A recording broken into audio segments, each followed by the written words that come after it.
kwenye benchi Vimilia kwa ajili ya kuweza kuhakikisha kwamba hapo ulipo unapata vitu vingi sana. Niko na kiongozi bora kabisa ambaye madini ni mengi sana. Brother bwana, poa, niambie ndugu yangu. Fresh kabisa.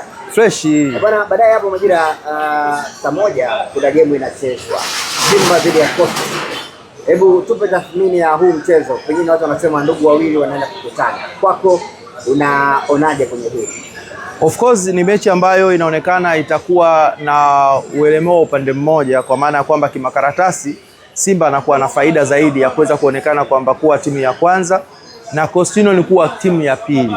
Hapo ukiondoa kwamba maneno ambayo yanasemwa, si kuna ujirani, kuna urafiki, kuna undugu, ukija kuangalia katika tu performance iliyofanyika ya msimu huu, unaona kabisa kwamba Simba ina performance bora ukilinganisha na Coast Union. Kwa sababu ukiangalia Coast Union yeye kwenye msimamo wa ligi anashika nafasi ya 13 akiwa katika danger zone, kwa maana ya kwamba mpaka hivi sasa yeye yupo katika ufito wa kucheza playoff, kwa maana kwamba kujipambania kuweza kusalia katika ligi kuu. Kwa alama ambazo wamezikusanya katika nafasi ya 13 ambayo aliyekuwepo, ina maana kwamba kuna nafasi mbili chini ya nafasi tatu chini yake, ambazo hizo nafasi tatu chini yake wanao uwezo wa kuweza kupata matokeo na yeye kumshusha chini zaidi, ingawaje KMC anakuwa na wakati mgumu zaidi wa kwenda kumshusha Coast Union. Kwa hiyo unakuja kuona kabisa katika eneo lake hilo anakuwa yupo katika eneo la hatari sana. Lakini ukimwangalia Simba, yeye yupo katika nafasi ya 3 kwenye msimamo wa ligi akiwa amekusanya alama 31. Ukiangalia katika alama 31 ambazo ameweza kuzikusanya, juu yake yupo Azam ambaye pia ana alama 32, lakini wanakuja kukutana katika idadi ya magoli. Simba goal difference ana 18, Azam goal difference ana 18. Kwa tafsiri yake ni kwamba lazima ajitahidi kuweza kupata alama 3 ili alama 3 hizi afikishe alama 34 aweze kuwa nafasi ya pili na kumshusha Azam. Na endapo akiangusha alama, akipata alama 2, tafsiri yake atakuwa na alama 32.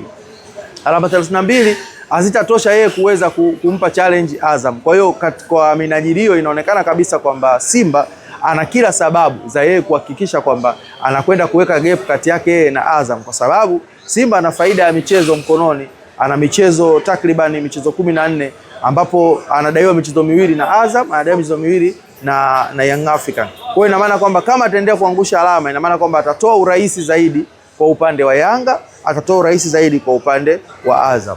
Na ukiangalia katika msimamo uliomalizika wa msimu uliopita, Simba alikuwa nafasi ya 2, Azam alikuwa nafasi ya 3 na Singida Black Star alikuwa nafasi ya 4. Ukiangalia viwango vya ufanisi katika msimu uliomalizika na ukiangalia na sasa hivi, kwa wale top 4 wa msimu uliopita ni Simba peke yake ambaye hajafanya vizuri ukimlinganisha Simba, Azam pamoja na Young African. Simba ameweza kuokota alama 3 kwa Singida peke yake, ameokota alama 1 kwa Young African na amepoteza alama 3 zote kwa Azam. Kwa hiyo ina maana katika michezo mitatu ambayo itakiwa kukusanya alama 9 kwa hawa majiant, kwa sababu unapotaka kuwa bingwa, angalia competition wako ambaye anakufuatia, uhakikisha unapata alama kwake za faida zaidi. Kwa hiyo hao wote ambao amekutana nao ameweza kukusanya alama 4 katika alama 9. Kwa hiyo viwango vya ufanisi kwa upande wake unakuta ana viwango vya ufanisi vya 44%. Lakini ukija kumwangalia Azam, yeye Azam amekuta alama 3 kwa upande wa Simba Sports Club. Ameokota alama 3 kwa Singida. Mechi iliyomalizika tumeona Azam ameshinda 2-1, kapata alama 3, jumla 6. Amekwenda kuokota alama 1 dhidi ya Young African. Jumla alama ngapi? Alama 7.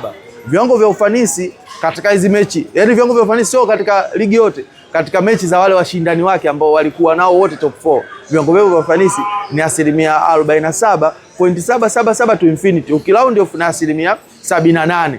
Kwa Azam anakuwa yuko juu. Ukija kumlinganisha pia na Young African, ambaye Young African huyu ukiangalia katika ligi iliyopita yeye ndo alikuwa kinara, lakini wa chini yake alikuwa Simba, alikuwa Singida, alikuwa na Azam. Katika hao wote ambao ashakutana nao, amekusanya alama 3 kwa Singida, amekusanya alama 1 kwa Simba, amekusanya alama 1 kwa Azam, amekusanya alama 5 katika alama 9. Ukiangalia viwango vyake vya ufanisi ni 55.555 to infinity, ambao hiyo kiround off ni sasa na 56.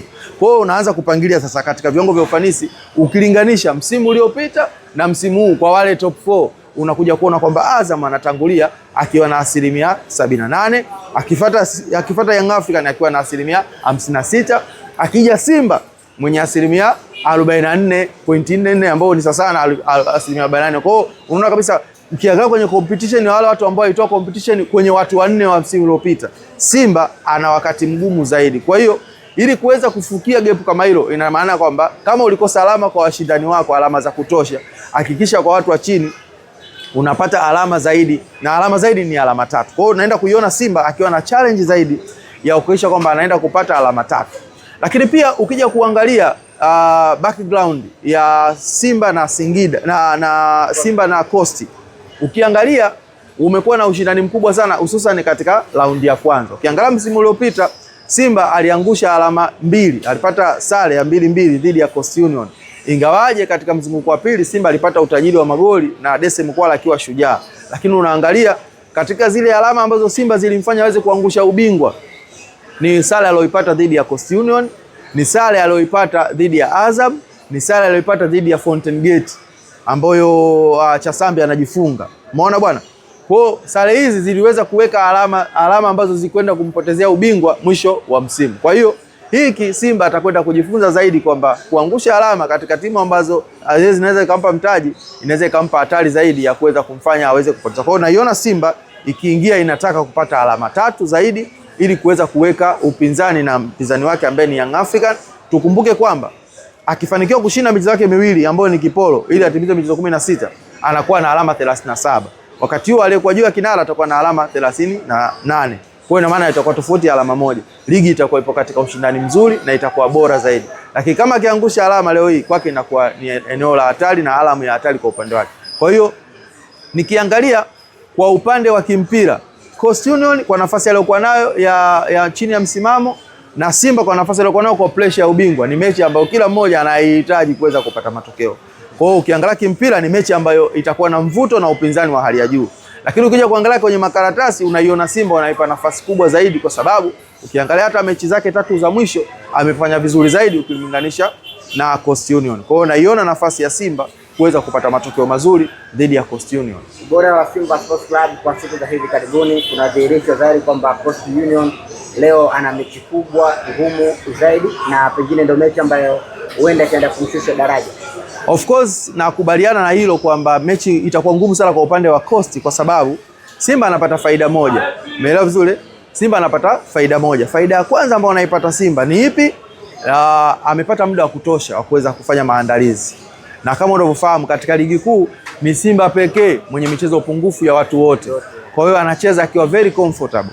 Na hapa katikati kulikuwa na FIFA series ambao kulikuwa na break, international break, ambao hii pia imempa nafasi Steve Barker kuweza kuiandaa timu yake vizuri kabisa. Kwa hiyo ninaamini kwa kila hali kwamba Simba ana nafasi kubwa ya kuweza kupata matokeo dhidi ya Coast Union, kwa sababu pia usajili wa dirisha dogo umekwenda kuwa na faida zaidi kwa upande wa Simba, hususan wanapokutana na mechi ya kawaida wamekuwa na matokeo bora ukilinganisha na huko nyuma kabla usajili wa dirisha dogo haujafanyika. Lakini ukiangalia katika huu mchezo kuelekea wana siku 4 kuelekea dabi, na maanisha na siku 3 Jumapili hapo wanacheza dhidi ya Azam. Yes.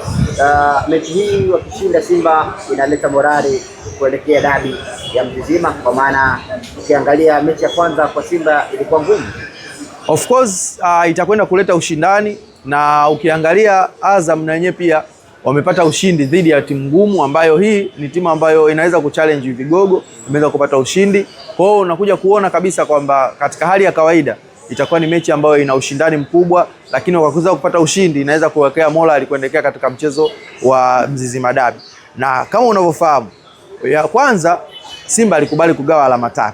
Ya pili Simba akigawa tena alama 3 automatic anakuwa anajitoa katika mbio za ubingwa, kwa maana ya kwamba anampa nafasi Azam kuanza kumchallenge Young African, ambapo hapo sasa na Yanga naye pia anapunguza pressure, kwa sababu majanti ni wawili Simba Young African. Kama Simba akianza kudondosha alama mapema itampa unafuu Yanga namna ya kuweza kuangalia na pambana vipi na Azam. Kwa hiyo Simba ana kila sababu aweze kushinda ili kuweza kutengeneza morali kuelekea katika mchezo mgumu dhidi ya Azam. Kila mmoja anafahamu kwamba Azam ni timu ambayo imekuwa timu ikichallenge sana Simba na Yanga na imekuwa ikifanya vizuri katika mechi ngumu.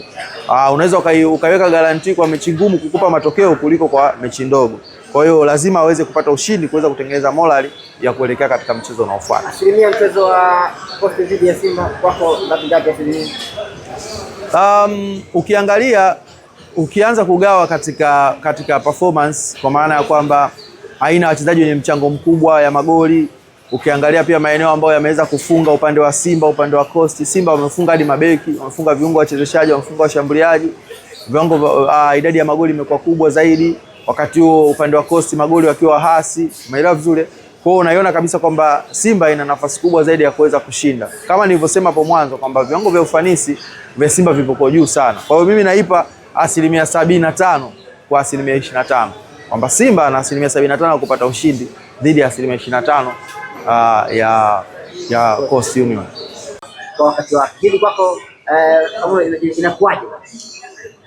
Of course ukiangalia issue ya kiwanja hii imekuwa ni propaganda ya muda mrefu sana.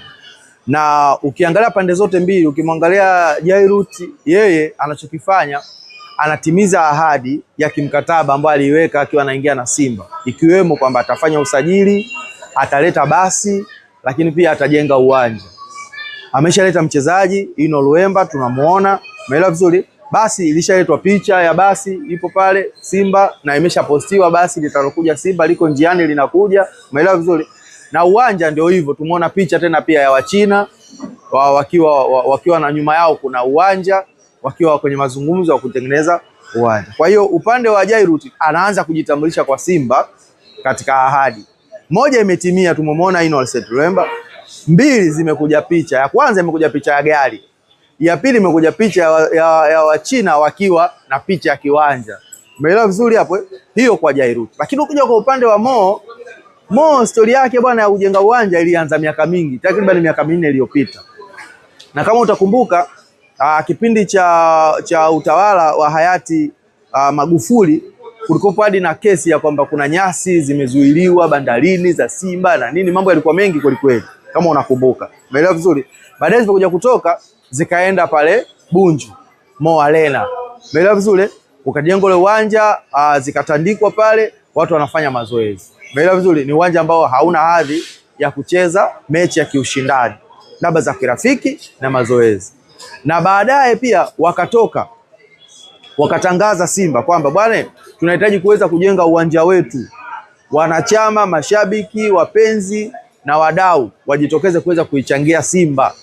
Umeelewa vizuri? Mo alitoka mbele akaanzisha mchango, akatoa bilioni 4 kama unakumbuka za mchango wa kujenga uwanja. Sio, umeelewa vizuri hapo? Baada hapo nini kilichoendelea? Hakuna ambacho kimeendelea. Kwa tafsiri yake ni kwamba kuna propaganda ambazo zinatengenezwa kwa maslahi ya watu fulani kupitia taasisi ya Simba Sports Club. Kwa lazima hiyo wawe na uelewa kuweza kujiongeza zaidi.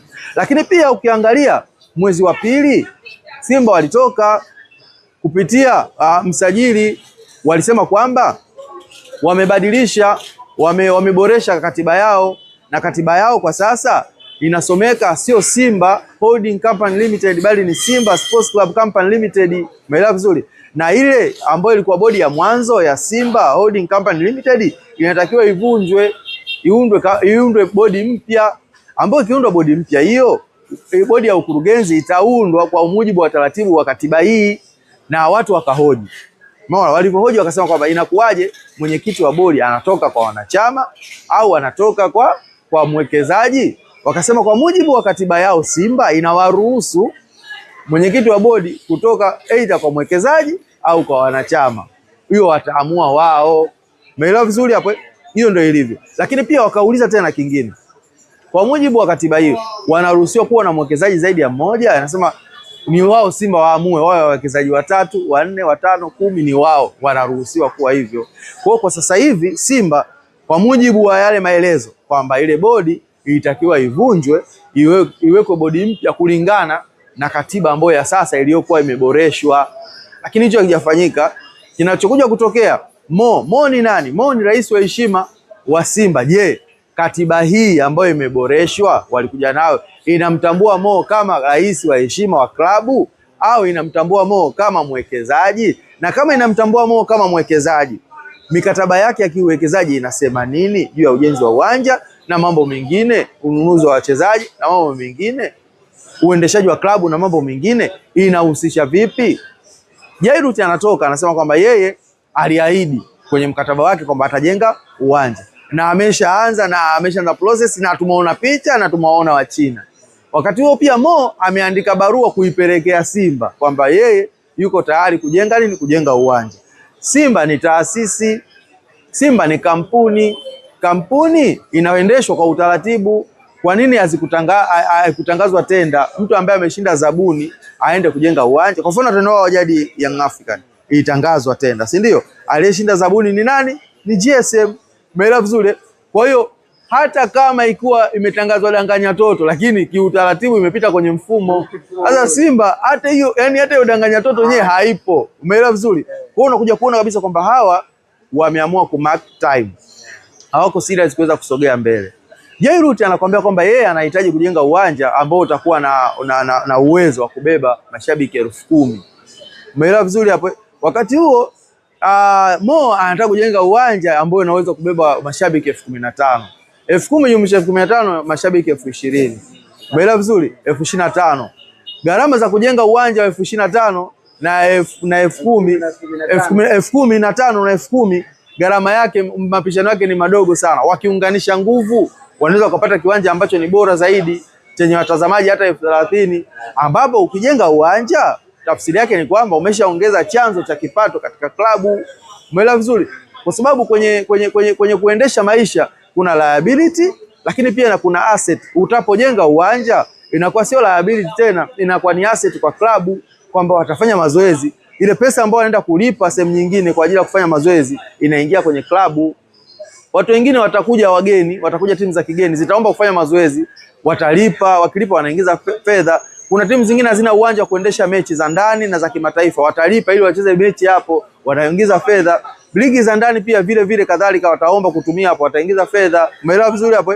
Kwa hiyo unakuja kuona impact ya timu kuwa na kiwanja ni kubwa zaidi kuliko kutokuwa na kiwanja. Na kuwa na kiwanja sio kiwanja tu, kiwanja chenye capacity kubwa, chenye ubora mkubwa. Kwa hiyo Simba sijaona seriousness yao ilivyo hapo, kwamba ni Jairut anajenga uwanja au Mo anajenga uwanja. Na kama hawa wote ni wawekezaji ndani ya Simba, maana yake wanajenga nyumba moja, kuna haja gani ya kugombania fito? Yaani huyu anavutia kwake na huyu anavutia kwake. Je, kuna nia njema katikati au ni maandalizi ya kuelekea kwenye uchaguzi mwakani mapema kabisa, kwamba kila mmoja anajaribu kutengeneza safu yake? Kwa sababu bwana Beni, nikwambie kitu, sasa hivi kila mmoja anajaribu kutengeneza safu na mfumo mpya huu, kila mmoja ana wasiwasi nao. Je, huu katika mfumo mpya mimi nitakuwepo kwenye mfumo au nitakuwa nje ya mfumo? Umeelewa vizuri? Kwa hiyo mtu anajaribu kutengeneza CV yake ili mfumo usije ukafaje ukamkataa. Umeelewa vizuri? Kwa katika hili lina hatari kwa mwenendo na afya ya Simba Sports Club. Nia yao ni njema, lakini tunaangalia hiyo nia yake, application yake, mbona inakuwa ina ukakasi, mbona inakuwa na maswali mengi, mbona inakuwa na njia nyingi ambazo mtu anasema kwamba, yani hata mtu ambaye hajaenda shule akianza kufikiria anaona kwamba kwani Jairut ni nani? Ni mdhamini, si ndio? Na mzabuni wa jezi, si ndio? Haya, ukija kuangalia Mo ni nani? Ni mwekezaji ndani ya Simba, si ndio? Kwa wote nini ndani ya Simba? Wanajenga Simba. Iweje huyu ajenge uwanja na huyu ajenge uwanja kwa ajili ya Simba? Tafsiri yake ni kwamba kila mmoja anavuta kwake. Kuna namna ambayo kuna danganya toto inayoendelea katikati na Simba kutumika pia kwa manufaa ya watu wachache. Of course yes, unaweza uka conclude kwa kufanya hivyo kwamba hakuna nia njema katikati yake.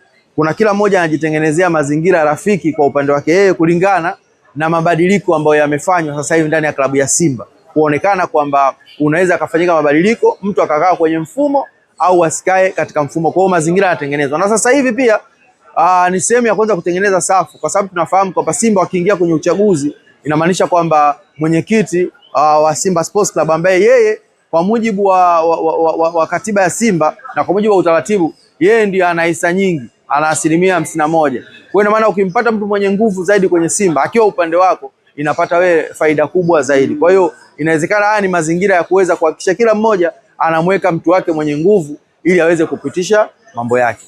Kwa hiyo kwa kumalizia, unaona yote yakiendelea yana manufaa kwenye klabu ya Simba Sports Club hasa kuelekea kwenye mbio hizi za ubingwa? Kwa hiki ambacho kinaendelea sioni afya yake, lakini pia ukizungumzia ujenzi wa uwanja na mbio za ubingwa ni vitu ambavyo vinaenda sanjari, lakini pia tayari zinaanza kutengenezwa excuse katikati, kwamba endapo ikitokea tunakosa ubingwa tunakuwa na topic nyingine ya kuzungumzia. Umeelewa vizuri hapo? tukipata ubingwa na hii ikiwa ndani yake, tunaendelea kuongeza thamani ya timu kuweza kuizungumzia. Kwa hiyo kuna propaganda nyingi sana ambazo zinatengenezwa ndani ya klabu ya Simba, na hii ni kasumba ambayo inatengenezwa katika vilabu vyetu. Hii sisemi tu Simba, hata ukiangalia Young Africa